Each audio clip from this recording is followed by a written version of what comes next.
All right, everyone, welcome back into another props video. Got you guys covered here with the Flex Friday video. Now, I do want to call it that Sleeper, again, should be coming out with their protected slip as well. So, just be on the lookout for that. Obviously, we can take advantage of those situations. Flex Friday today, some people in the 95 Discord chat were just chatting, saying that some of theirs, like promotions, has been reduced to $5 for the past few months. That kind of is what it is, right? You can't really control that. It kind of sucks when that happens, but whether it's $5 or $20, at least it's still a free slip, right? That's still good. But yeah, so I definitely messed this up yesterday. I read it wrong. I thought they would pay it out. I thought the promotion was a 3 slip bet that they're making. If it cashed, it'd be a 6 slip bet, and so that was on me. I don't know why I read it that way. Probably just the fine print, and then just kind of go in autofill mode, but that's on me still. The 6 slip, or the 6x slip yesterday from WNBA, ended up cashing. So let's kind of just start with that, I guess. Just real quickly, I'll pull that up here. So yeah, very good day yesterday. Kind of got lucky, honestly, with give me a second here. One sec.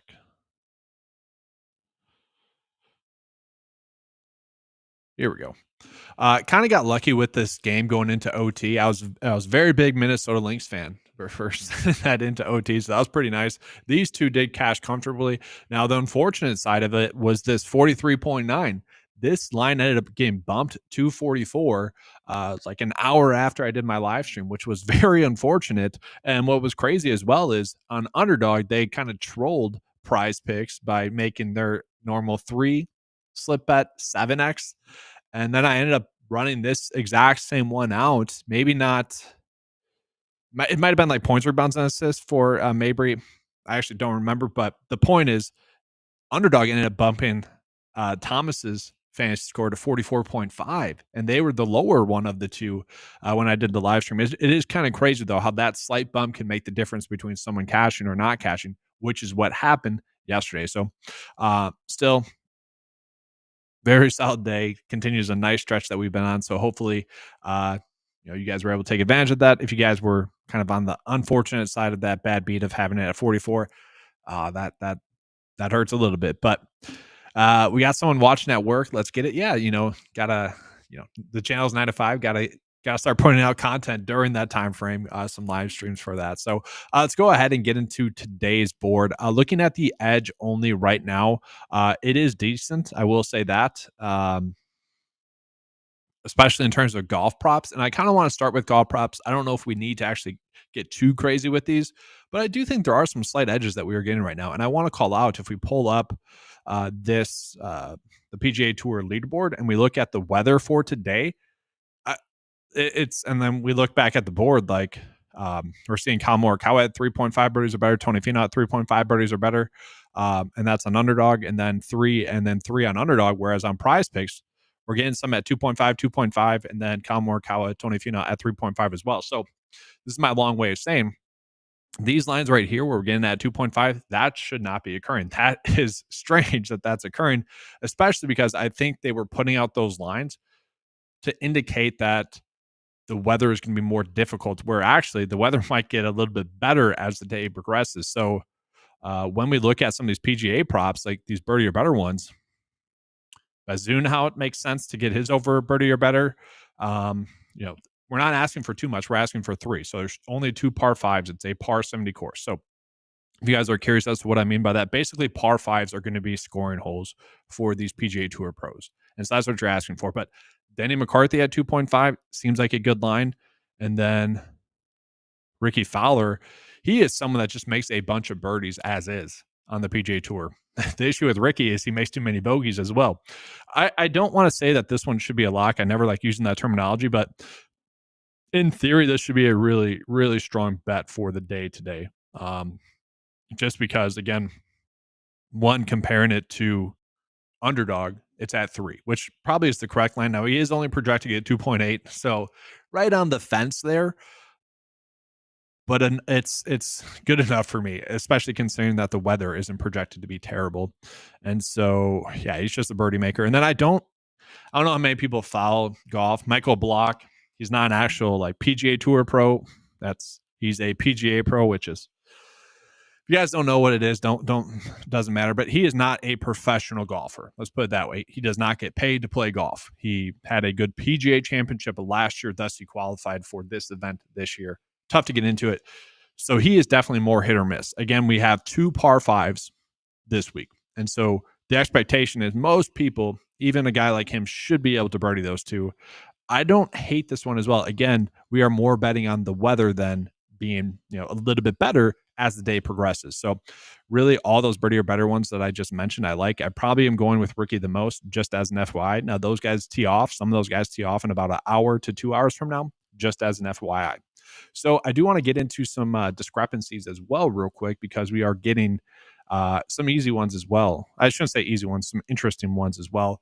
Let's real quickly, though, jump into some comments. Let's see here. Love the analysis. Appreciate it. We got Luis saying, appreciate the consistent videos. Of course, if I could come out with a video every day, aka if the board was great every day, I would love to do that. Nice. And then love the golf lines lately. The golf lines have been, I don't know, I haven't actually loved them lately, just because at the start of the PGA season, the 2024 season, we were getting a lot of big prop line differences to the point where it was kind of risk-free. Like 2 of my best days in 2024 have been because we were getting huge prop line differences, stroke and a half, 2 strokes, sometimes 2.5 strokes. So I was able to cash a few times on both sides by middling, which I think golf is the best sport for middling, and maybe like tennis aces when that occurs. But golf is such a like data driven. I mean, anyone can hit a bad shot and kind of ruin their round. That can happen, but for the most part, the data is pretty accurate with it.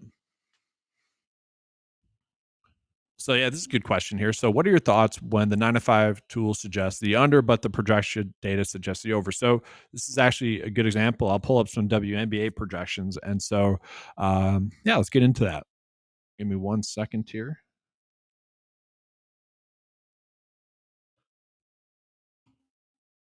So this is basically like this. So Cameron Brink, 4 points.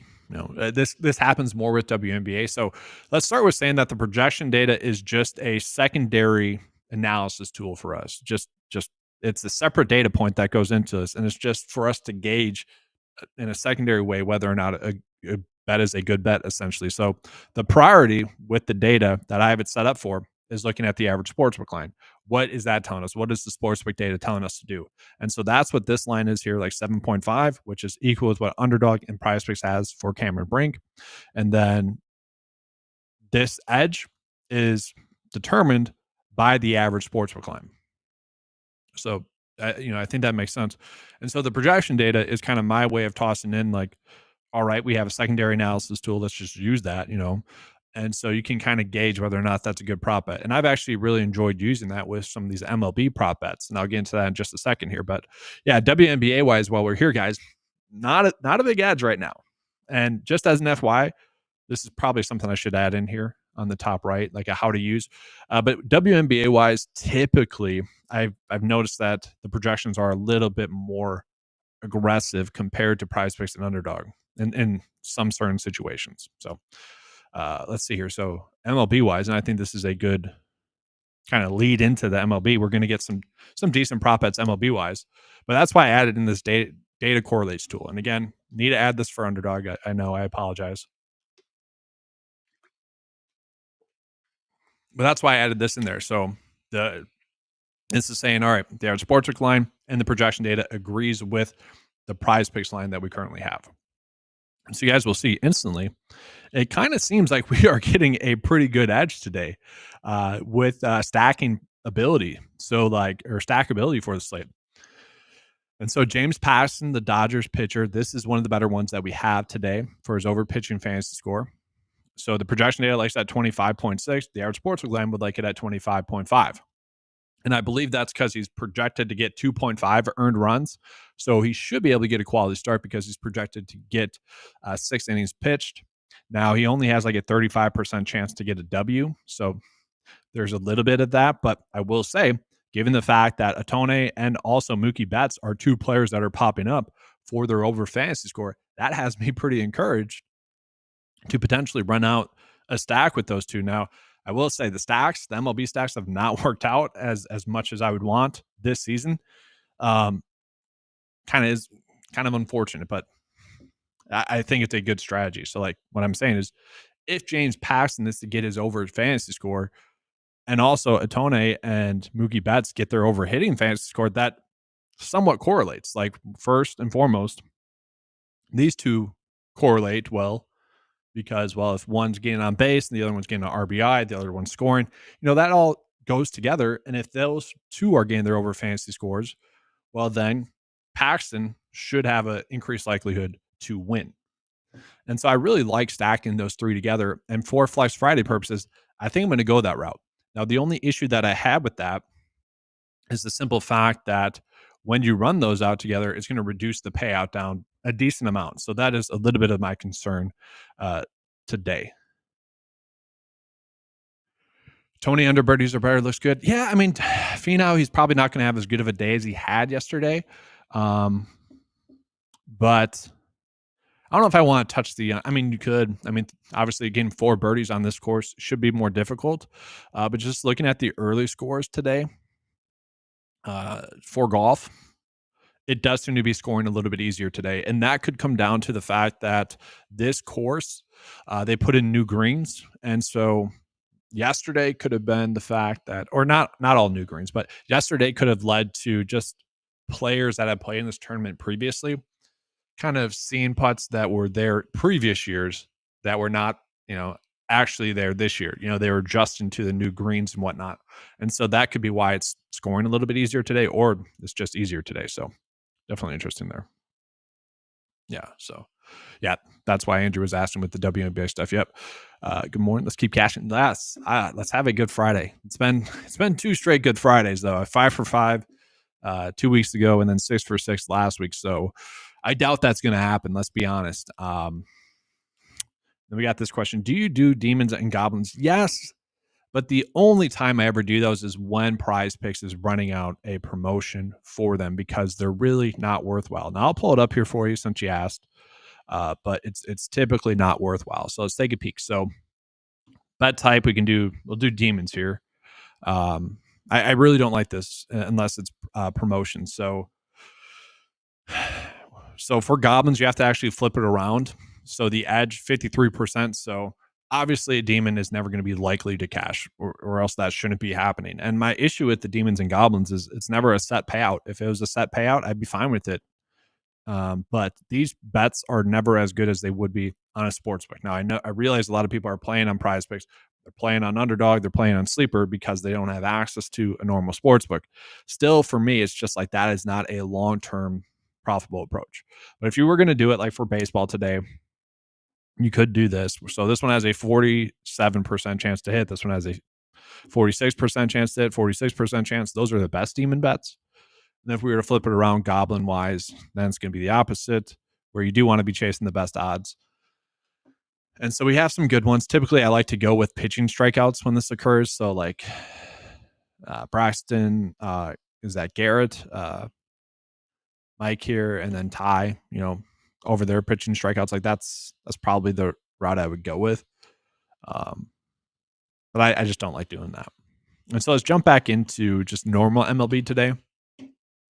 And I will say the thing that I don't like about today's slate, MLB wise, is the fact that we're only getting one good pitching fantasy score prop bet. I've called out that that's kind of been the established edge that we have had this year is rolling with those pitching fantasy score ones, and we only have one good one. And I will say Paxton has been a little bit hit or miss. Let's see his you pull up Paxton's game log. So last game did pitch 6 innings, so got the quality start, I'm pretty sure. Yep. Only 2 strikeouts in that game. I believe he's projected to get 4.5, or the average sportsbook line has him at 4.5. So like this scoring's a little bit different. He got the win. And let's see here. Yeah, so he got the win, but still only 19. He needed another pitching strikeout or one less run. But I don't know. I just feel like that's the easiest bet for us to be able to compare against the PrizePicks lines. Whereas hitting fantasy score, there's a lot more randomness that goes into it. Steals, a walk versus a hit, stuff like that happening. But I do think we have another kind of secondary stack that we could run out. And I like this one a lot because it's going to be this Philly stack where we got Bryce Harper and Kyle Schwarber. And that's because they're projected to win one. And so the game total here at 10.7 is pretty intriguing. And so obviously, if that game total is going to be right, these two right here should be part of the reason as to why that occurs.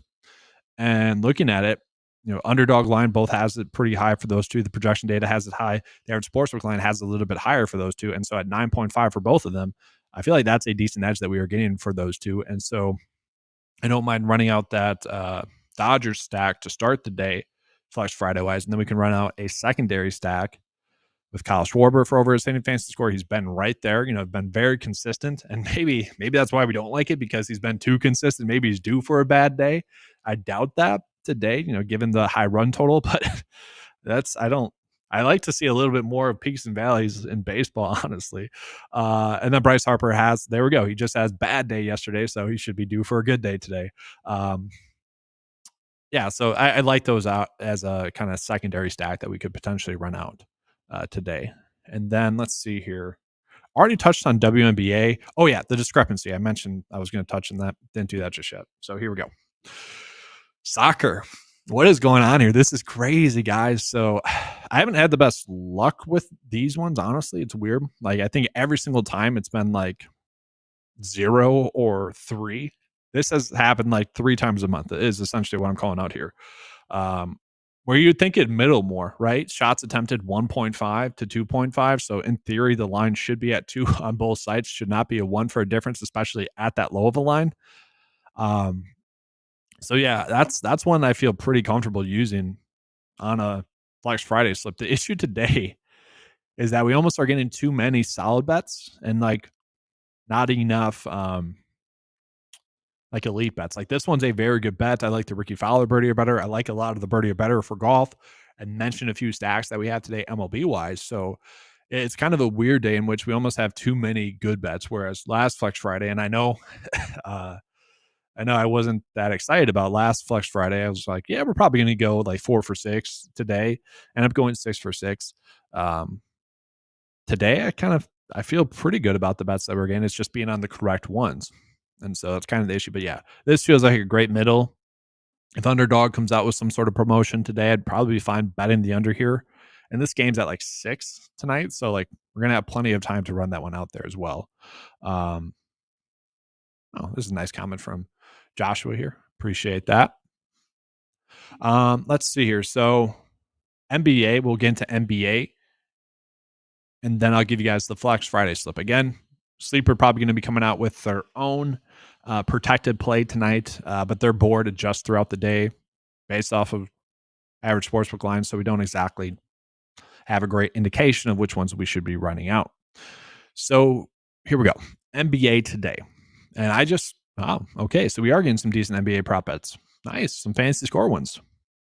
And I don't know your guys' thoughts on these, but we got 3. Reed for under his fantasy score, Anthony Edwards for under his fantasy score, and Rudy Gobert for under his fantasy score. So another situation now where we have a potential stack that we could be running out. I don't know if I want to do that. They're under fantasy scores. It kind of feels like a game that Minnesota is going to show up, but we'll take a peek at those. So Ant-Man, obviously, been close. I would say Denver for him specifically, a more difficult matchup to produce fantasy score, whereas this one, I don't know if I like it. But then Rudy Gobert, I'm kind of fine with betting the over. Now, I will say I don't mind. Throughout the season, I didn't mind centers going against Daniel Gafford. But yeah, I can get behind that one for his under fantasy score. And then Reed as well. I would say those two don't exactly correlate. So like you'd probably be choosing Reed or Gobert. Yeah, I don't know if I would go with both. That's a little bit of something I would avoid. But Reed is almost, you could argue he's due for a bad game. So maybe that's part of it. Maybe that's part of what's going into it. The data would say Reed first, though. But again, the projection data likes it at 22.5. It's just, yeah, I don't know if I exactly like that. I think I would, yeah, the projection data likes the over. So this is why I do this. It's like, all right, I don't exactly love these. And so the fact that the projection data is also kind of agreeing with that for me, I'm kind of okay. I wouldn't say passing up on these. Like I'll still get my exposure to them, but I'm not going to go heavy on these, if that makes sense. But I probably will be running out some sort of game stack with this, but nothing too crazy. So I don't know if I would include this in a Flex Friday slip. So real quickly, let me get the Flex Friday slip ready here for you guys, and then I'll show it to you. Going on about 22 minutes. Typically, I don't like to have these videos going too long. So nice, 30 minutes max pretty much. So jump into the Flex Friday here. I don't think the promotion's been made available. Oh, it just was. Okay, so I'm actually curious. How many of you guys, is it 5 or 20? I'm assuming if you guys use the Flex Friday slip today, or yesterday or the week before, it might be down to 5 for you guys, just because it makes sense. They don't want to reward people that have been hitting their bets pretty much, which it makes sense. You can't really fault them for that.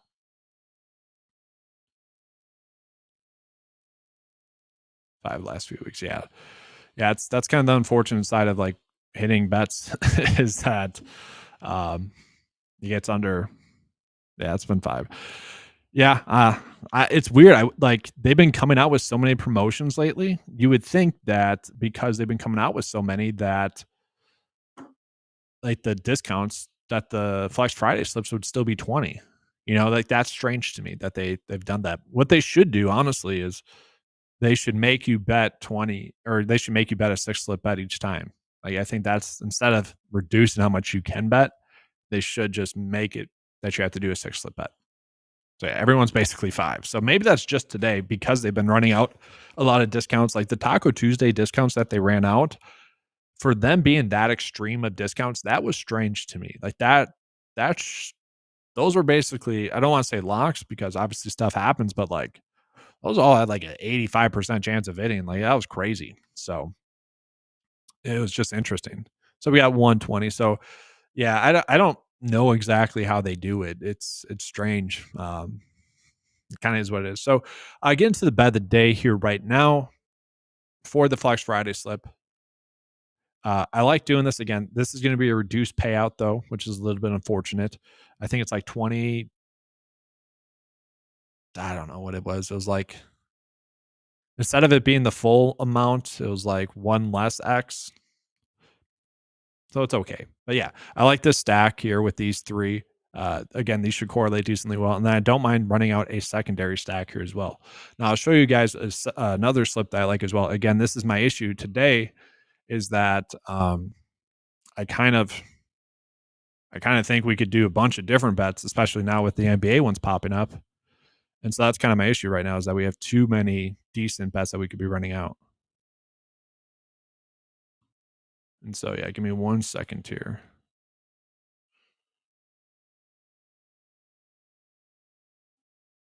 All right. So I got that loaded. All right. Let me pull it back up.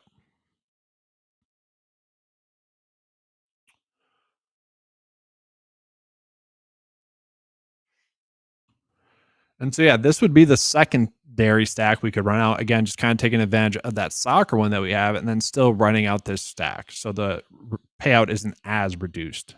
So, yeah, 21x payout for that slip. So it's kind of unfortunate that that's happening. But again, it correlates. So I'm kind of okay with that. And with it being like a free slip, I'm kind of okay with that, if that makes sense. Like if it was a normal day, maybe I wouldn't run that out. Maybe I'd kind of split it up a little bit more, but I don't mind that. And so this is one that I don't mind as well. We could go, Ricky for over his birdies are better. Again, there's plenty of other birdies are better that you can run out today. We're more betting on the course and the weather holding up to not be as difficult like it has shown thus far today. And Ricky's a birdie guy. And then this one, just a big prop line difference that shouldn't be occurring. So I'm kind of okay with that one as well. Again, we have a bunch of other bets that I showed you guys today. I'm hoping that as the day progresses, we'll get some better pitching fantasy score prop bets, but that's just not the case just yet. And I'm assuming that's just because a lot of the sports books don't have all their lines in there just yet for us to have a proper line against them, which I mentioned in the last video. So pretty much with pitching fantasy score, we need to be getting outs, the proper outs, earned runs, pitcher strikeouts, potential innings pitched, pretty much. And then don't always need a recorded win because that's more random. But if we can have that, that just makes the data point stronger. And so we were only getting like 3 pitchers for that thus far today. And the only good one that we had was James Paxton. And so I wouldn't be surprised as once more sports would get their lines in there for the day, we're probably going to get more good pitching fantasy score prop bets. That just hasn't occurred yet. What's your favorite picks? I mean, I just showed that. That's so like, yes, last Friday, there's some comments pretty much saying, because you weren't that confident with your Flash Friday slip, I only did pieces of it, which is fine. Like, by all means, you guys use the information how you see fit or best see fit. But like, I wouldn't have put that out there if I didn't think that those were the best ones. And so that's what I did in this one. And so just to kind of reiterate what I mentioned in this video is that the issue that I have with today is that there's so many different stacking opportunities that make sense logically. That's my issue with today's slate, is that we have too many stacking opportunities. So I wouldn't say like there's one best one. I like the fact that we can stack Paxton with Otone and with Mookie Betts. And I also like the Philly stack that we have with Kyle Schwarber and Bryce Harper. But we also had the Minnesota stacks that we could run out for under their fantasy score, kind of just betting on that game maybe being a blowout for Dallas. That'd be one way to go about it. And then we just have some lines that shouldn't be occurring, discrepancies wise, with PGA. And so you could theoretically do more of a bet on how the course is going to play PGA wise and just run out all those other birdie or better ones for their under fantasy score or for their under birdies or better. And I'll pull that up here real quick. Give me a second. Then I'll be getting out of here shortly. So let me pull that up. So for example, like I wouldn't blame you if you wanted to take all of these ones here, Bazoonhout, McCarthy, potentially Michael Block, Ricky Fowler for over their birdies or better, and just betting on the course. But that's just going to be a significantly reduced payout. And that's part of the reason as to why I'm not trying to encourage that too much, because the more you do that, the less good the bet is going to be on paper. Again, Jared called out, which appreciate it. Honestly, thanks for calling out. 21x for that Flex Friday slip that I pointed out, which again, not bad for a free slip, but typically I probably wouldn't encourage that bet. But I think that's going to do it for today. Going on 30 minutes here. Again, don't need these to be too long. Appreciate you guys being here. Good luck for today. I do plan out coming out with a video tomorrow and Sunday. The weekends have been getting a little bit busy, unfortunately. But we'll see. I want to come out with a video, maybe just a live stream. Those are a little bit faster for me. Hopefully you guys like these ones almost as much as the cut up versions, the faster versions. But that's going to be all for today's video. Appreciate you guys being here. Good luck for your slips today on Friday and Flex Friday. Again, reminder that Sleeper will be coming out with their protected pick today. They were tweeting about that. So just be on the lookout for that. Take advantage of that. That's going to be all for today. Good luck today. And as always, let's keep cashing.